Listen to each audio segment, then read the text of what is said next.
નમસ્કાર મિત્રો, મારી ચેનલમાં તમારું સ્વાગત છે। મિત્રો, ગોંડલના બિલિયાળા ગામે વીજ કરંટ લાગતા પિતા પુત્રનું ઘટના સ્થળે કરુણ મૃત્યુ નીપજ્યું હતું। બિલિયાળા ગામની સીમમાં પાણીની મોટર ચાલુ કરવા જતાં 55 વર્ષીય ભીખા હિરપરા અને 19 વર્ષીય પુત્ર કિસ હિરપરાને વીજ કરંટ લાગ્યો હતો। ઘટનાની જાણ થતાં પોલીસ પીજીવીસીએલની ટીમ ઘટના સ્થળે પહોંચીને તપાસ હાથ ધરી હતી।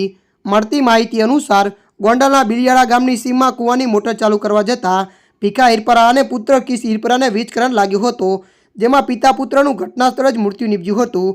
મૃતક કિસ હિરપરા બીબીએના 3જા વર્ષમાં અભ્યાસ કરતો હતો।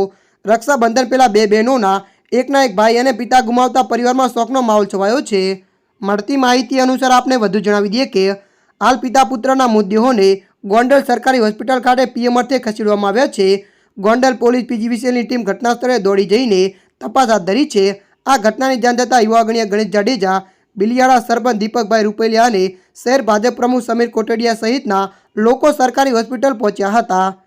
ત્યારે મિત્રો, હાલ માટે આટલું। મળીશું નવી અપડેટ સાથે। જો તમને અમારો વિડીયો પસંદ આવે, લાઇક, શેર અને સબસ્ક્રાઈબ કરી નાખજો। ધન્યવાદ।